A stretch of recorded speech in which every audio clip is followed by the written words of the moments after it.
പരിശുദ്ധാത്മാവ് ഒരാളെ തൊട്ടാൽ, പരിശുദ്ധാവിയാനവർ ഒരു നபரை தொட்டால், ആ വ്യക്തി എങ്ങനെ മാറും എന്ന് നിങ്ങൾക്ക് അറിയണമെങ്കിൽ அவர் எப்படி மாறுவார் என்று நீங்கள் அறிய வேண்டுமானால் എന്നെ മാത്രം നോക്കിയാൽ മതി. அருமையான என்னை மட்டும் பார்த்தால் போதும். എത്ര വർഷം വഴിയോരത്ത് കൈ നീട്ടി നിന്ന് ഭിക്ഷാടനം നടത്തിയ ഒരാളെ ഞാനെന്ന് നിങ്ങൾക്കറിയുമോ? எத்தனை நாட்கள் நான் வழி ஒரு நின்று பிச்சை எடுத்த ஆள் நான் தெரியுமா? ജീവിതം മുഴുവൻ തകർന്ന് തരിപ്പണമായ ഒരാളായിരുന്നു ഞാൻ. வாழ்க்கை முழுவதும் உடைக்கப்பட்ட ஒரு நபராக நான் இருந்தேன். പക്ഷേ പരിശുദ്ധാത്മാവ് എന്നെ തൊട്ടപ്പോ, ஆனால் பரிசுத்த ஆவியானவர் என்னை தொட்டபோது എന്റെ ജീവിതം മുഴുവൻ ചേഞ്ച് ആകാൻ തുടങ്ങി. என் வாழ்க்கை முழுவதும் மாற ஆரம்பித்தது. സഹോദര, ആരാധിച്ച് വീട്ടിൽ പോകാനല്ല ഈ കൂട്ടം ഇന്ന് രാത്രി വെച്ചിരിക്കുന്നേ.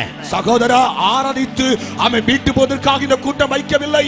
പ്രസംഗം കേട്ട് വീട്ടിൽ പോകാനല്ല ഇന്ന് രാത്രിയിലെ കൂട്ടം. அவன் பிரசங்கம் கேட்டு வீட்டு போவதற்கு அல்ல இந்த கூட்டம். നിനക്ക് ധൈര്യം ഉണ്ടോ നിന്റെ കൈ ഉയർത്തി പരിശുദ്ധാത്മാവിന് കൊടുക്കാൻ? உனக்கு தைரியம் இருக்கிறதா? கையை உயர்த்தி இந்த கையை பரிசுத்த ஆவிக்கு கொடுப்பதற்கு.